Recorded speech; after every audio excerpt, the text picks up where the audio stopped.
I'm probably one of the only people who has two copies of Assassin's Creed Shadows for both my Xbox Series X, and around Christmas time last year I picked it up for my Nintendo Switch 2.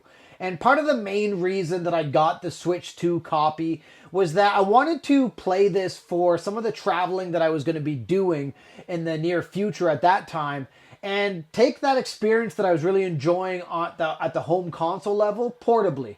And I poured a bunch of hours into the Switch 2 version, but even with some of the early patches that Ubisoft had released, it didn't run as well or look as good as I thought it could have, especially because I also picked up Star Wars Outlaws, which at that time, in my opinion, looked like night and day compared to what Shadows was looking like on the Switch 2.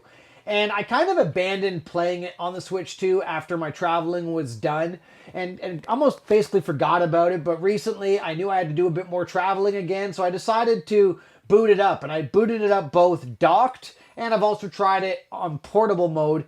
And I was pretty impressed. Actually, I want to say more than impressed. I was blown away by the quality of life improvements that have since been patched into this game. And in this video, I'm going to go over what's changed so much and why this is a great port on the Nintendo Switch 2. So let's take a look.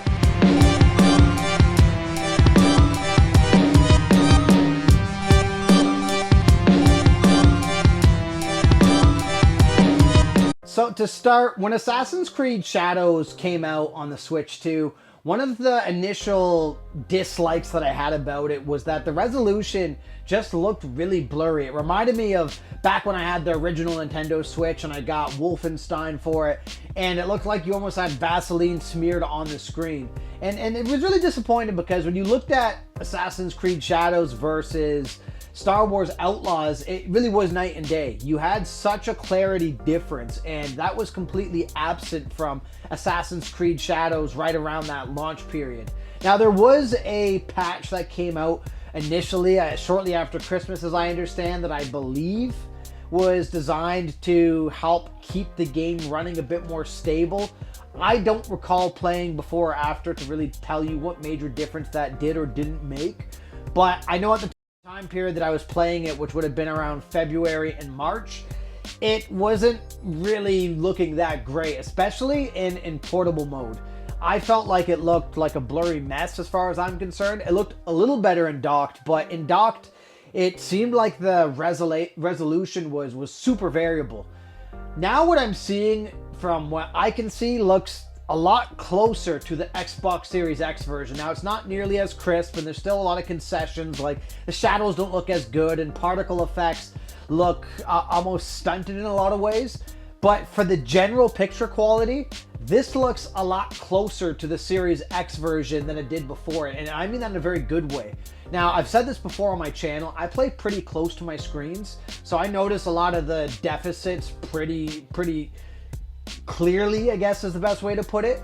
So, of course, I can definitely nitpick this, but if you're playing from a couch with like a 60-inch TV or something, I'd be hard-pressed for someone to really be able to pick it apart that much compared to the Series X or the PS5 versions.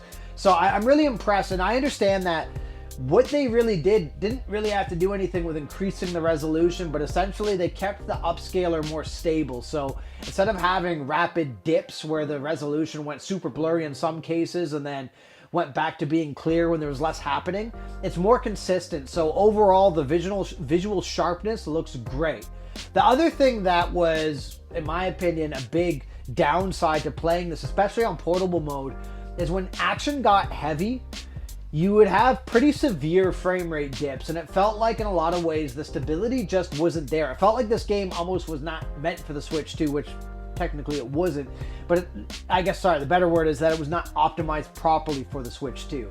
Now that's not the case. This feels like a highly playable game, and it plays consistently both docked and undocked at that 30 FPS mark, which looks great to me, or plays great to me. And the last thing I really want to highlight is there's a couple other quality of life improvements. So they have fixed some of the lighting.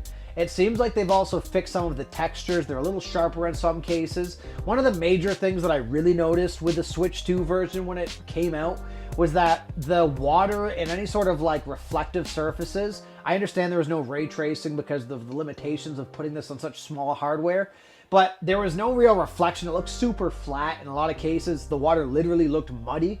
That's not the case anymore. Now it looks like there's a ton of like sparkle to it, reflections to it, and it looks, again, closer to the Series X version, but of course it does lack the ray tracing features. But we now actually have some, it looks like screen space reflections, which really add a whole other dimensionality to the aesthetic of the game and ultimately make it look a lot closer to its bigger brother counterparts. So if you haven't jumped back into this, or we're on the fence about getting this for the Switch 2, I see that the game does commonly go on sale, which is great. This is, as far as I'm concerned, after all the patches that have now been applied, this is a very solid port and plays and runs really well now on the Nintendo Switch 2.